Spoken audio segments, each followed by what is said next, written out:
शहर के ऊपर पहाड़ी पर एक पुरानी हवेली थी।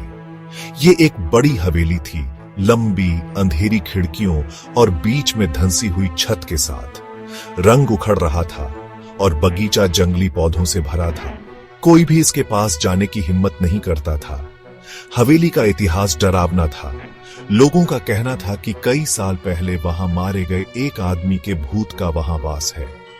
कुछ ने कहा कि उन्होंने रात में खिड़कियों में अजीब रोशनी देखी थी। दूसरों ने खाली घर से भयानक आवाजें सुनी थी। एक तूफानी रात, दोस्तों का एक ग्रुप हवेली तक जाने की हिम्मत करता है। वे सभी डरे हुए थे, लेकिन वे इसे स्वीकार नहीं करना चाहते थे। उन्होंने एक दूसरे से कहा कि भूत जैसी कोई चीज नहीं होती है। वे उगे हुए रास्ते पर चले। उनके दिल तेजी से धड़क रहे थे। पेड़ों के बीच हवा चल रही थी और उन पर बारिश हो रही थी। जैसे जैसे वे करीब आते गए, उन्होंने देखा कि सामने का दरवाजा थोड़ा खुला हुआ था। उनमें से 4 थे, राहुल, बहादुर, प्रिया जो शक करती थी, विक्रम, जोकर और माया शांत लड़की। वे सभी सबसे अच्छे दोस्त थे और उन्हें भूतिया हवेली में रात बिताने की हिम्मत मिली थी। भूत असली नहीं होते माया, डरो मत। क्या होगा अगर कहानियां सच हैं? अच्छा, अगर ये भूतिया है तो कम से कम हमारे पास कंपनी तो होगी, है ना? हमेशा चैलेंज के लिए तैयार रहने वाला राहुल सबसे पहले मान गया। प्रिया हालांकि शक करती थी, लेकिन उत्सुक थी। विक्रम हमेशा की तरह मजाकिया, अपने डर को हंसी मजाक से छुपाने की कोशिश करता था। माया जो आमतौर पर शांत और चौकस रहती थी, ने हवेली के पास पहुंचते ही अपनी रीढ़ में कंपी महसूस की। राहुल हंसा, लेकिन वह भी इस एहसास को दूर नहीं कर सका कि कोई उन्हें देख रहा है। हवा भारी हो गई और एक ठंडी नम धुंध उनके चारों ओर चिपक गई जैसे ही वे सामने के दरवाजे पर पहुंचे। पुराना लकड़ी का दरवाजा कराहते हुए खुला, मानो इसे दशकों से छुआ न गया हो। सीलन और सड़न की गंध ने उन्हें एक दीवार की तरह टक्कर मारी। हर कोने से मकड़ी के जाले लटके हुए थे और हर जगह धूल जमी हुई थी। वे अंदर कदम रखते हैं, उनके कदम खामोशी में गूंजते हैं। रोशनी सिर्फ खिड़कियों से बिजली चमकने से आ रही थी। हर फ्लैश धूल भरे फर्नीचर, दीवारों पर फटे हुए चित्रों और ऊपर के अंधेरे की ओर जाने वाली एक भव्य सीढ़ी को रोशन करती थी। ये जगह एक पुराने घर के लिए भी क्रीपी है। उन्होंने हवेली में आगे का रास्ता तय किया। हर कमरा कब्र के सन्नाटे से भरा हुआ था। उन्हें धूल भरी किताबों से भरी अलमारियों वाली एक लाइब्रेरी, एक लंबी खाली मेज वाला डाइनिंग रूम और एक डांस फ्लोर वाला बॉलरूम मिला, जो कभी भव्य रहा होगा। जैसे जैसे वे तलाशते गए, बाहर तूफान उग्र होता गया, उनके अंदर बढ़ते डर को दर्शाता हुआ। राहुल ने अपने बहादुर रूप को बनाए रखने की कोशिश करते हुए सुझाव दिया कि वे लिविंग रूम में डेरा डालें, लेकिन वह भी इस एहसास को नजरअंदाज नहीं कर सका कि वे अकेले नहीं थे। जैसे ही वे लिविंग रूम में इकट्ठा हुए, विक्रम ने कसम खाई कि उसने परछाइयों से आती हुई फुसफुसाहट सुनी। वह घूम गया। उसकी टॉर्च की रोशनी अंधेरे को ढूंढ रही थी, लेकिन उसे कुछ दिखाई नहीं दिया। क्या तुम लोगों ने ये सुना? प्रिया ने हमेशा की तरह शक करते हुए इसे हवा समझकर खारिज कर दिया, लेकिन माया ने अपनी रीढ़ में ठंडक महसूस की। उसने भी इसे सुना था, एक हल्की फुसफुसाहट, लगभग एक आह की तरह। ये बस हवा है। उन्होंने लिविंग रूम में मिली कुछ मोमबत्तियां जलाने का फैसला किया, इस उम्मीद में कि टिमटिमाती रोशनी परछाइयों और डर को दूर भगा देगी। जैसे ही वे वहां बैठे, धीमी आवाज में बातें कर रहे थे, राहुल को एक गद्दी के नीचे रखी एक पुरानी डायरी मिली। डायरी एक जवान औरत की थी जो कई साल पहले हवेली में रहती थी। जैसे ही उन्होंने उसके शब्दों को पढ़ा, एक दुखद कहानी सामने आई। अन्या नाम की उस औरत ने एक आदमी के लिए अपने प्यार के बारे में लिखा था, जिसकी हवेली में हत्या कर दी गई थी। उसका मानना था कि उसकी आत्मा घर में भटकती है, न्याय की तलाश में।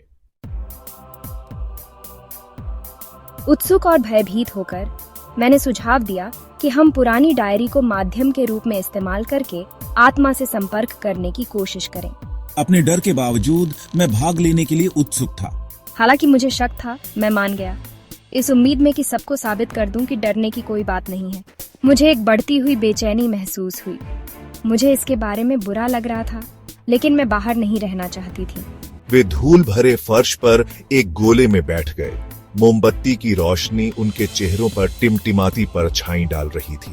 प्रिया ने थोड़ी कांपती हुई आवाज में अन्या की डायरी पढ़ना शुरू किया। जैसे ही प्रिया ने अन्या के शब्द पढ़े, हवा भारी हो गई।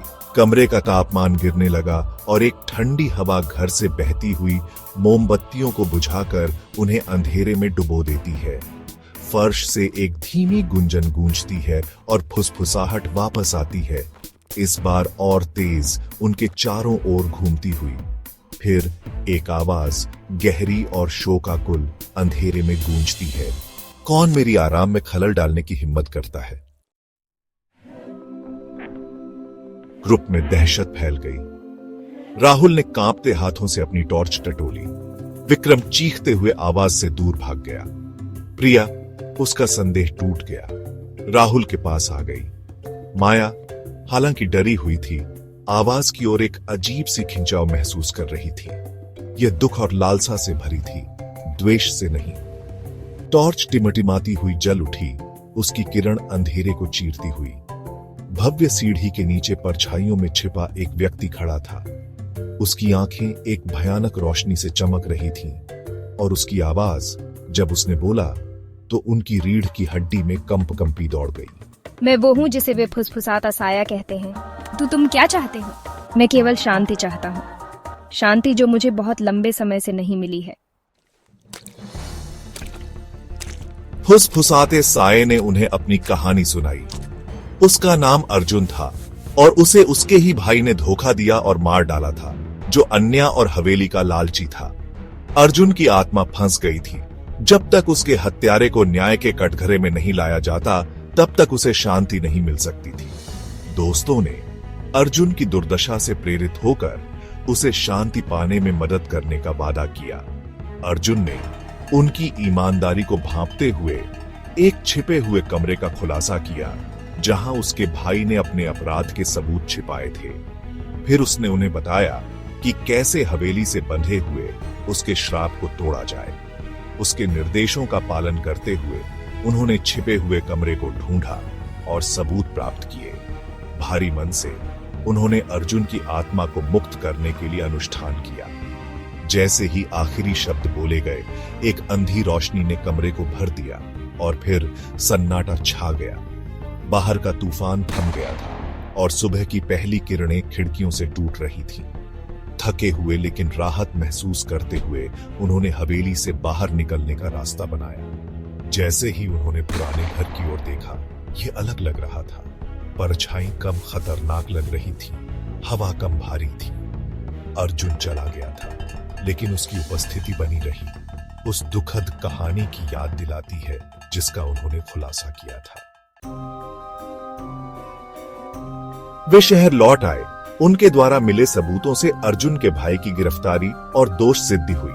न्याय हुआ और पहाड़ी पर हवेली में शांति बहाल हुई, या तो उन्होंने ऐसा सोचा था। कुछ हफ्ते बाद माया हवेली के इतिहास पर शोध करते हुए एक पुराने अखबार के लेख पर ठोकर मारती है। लेख में अर्जुन और अन्या की दुखद कहानी का विवरण दिया गया था, लेकिन एक दिला देने वाले मोड़ के साथ। यह अन्या थी जिसने अर्जुन की हत्या की थी, ईर्ष्या और व्यामोह से पागल होकर। यह एहसास माया पर बिजली के बोल्ट की तरह गिरा, उन्हें बरगलाया गया था। अन्या, असली खलनायक, ने उनका इस्तेमाल अपना नाम साफ करने और न्याय से बचने के लिए किया था। फुसफुसाता साया, जिसकी उन्होंने मदद की थी, वह अभी भी फंसा हुआ था। मदद के लिए उसकी चीखें हमेशा के लिए शांत हो गई। पहाड़ी पर हवेली खामोश खड़ी थी, उसके रहस्य एक बार फिर दफन हो गए, लेकिन सच्चाई बन गई। एक दिला देने वाली याद दिलाती है कि कभी कभी सबसे डरावने राक्षस वे होते हैं जिन्हें हम नहीं देख सकते।